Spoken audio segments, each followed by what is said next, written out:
Before I start my speech, I'd like to introduce my audience. Logan Brantner. Jennifer Bratton. Delicia Brantner. Mikaylee Brantner. Aiden Brantner.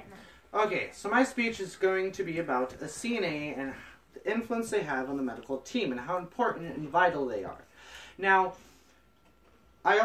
before we begin, I want to give you a reason as to why CNAs are as important as they are and why I'm telling you about CNAs. It's because without CNAs, the medical field would look much different. Okay, people who are doctors and nurses, they would not be able to specialize the way they do because they'd be doing their work as well as the work of a CNA. So, when I say medical, what comes to mind? Doctors, nurse. Not very sure that many of you think of a CNA or even know what a CNA is or what they do. So, I'm telling you about the CNA so that you can be informed and see how important they are because that is what I do. So, obviously, I can tell you about a CNA. So, I want to start with the history of a CNA. A CNA started in World War I, and in fact, it was actually a program started by the American Red Cross to help nurses with the workload, because nurses were definitely overworked. They were running around helping all the soldiers and the civilians during the World War. And then once it ended, it was over, and then they ended the program. And then they brought it back because it was so successful in World War I. They brought it back in World War II.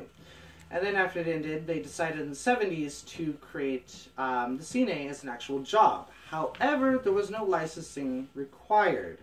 So then in the late 80s, 1987, President Reagan created the OMBRA Act, which is the Omnibus Reconciliation Act, which created a national standard for CNAs.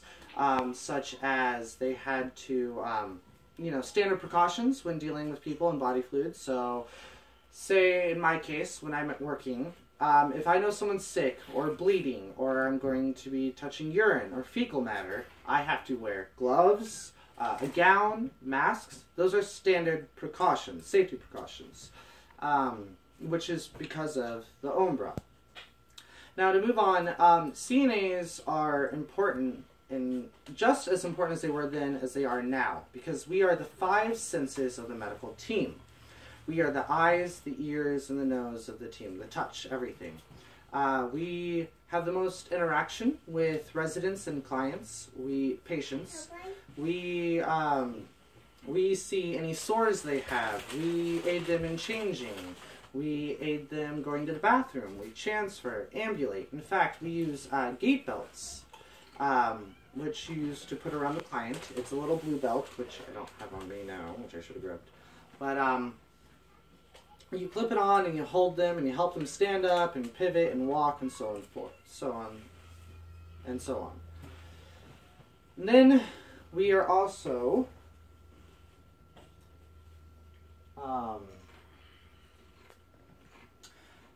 in our daily job, CNAs, we help nurses. We are their aides. We are their assistants. Hence, CNA, a certified nursing assistant. So what we do is when a nurse needs vitals for a certain resident, we will get those vitals. When a nurse wants to know something about a resident, we will let them know.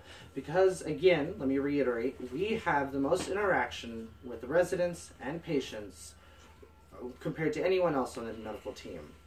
Like I said, we're cleaning them, we're getting them up for breakfast and lunch, and we're dinner, putting them in bed, we're giving them baths, and so on.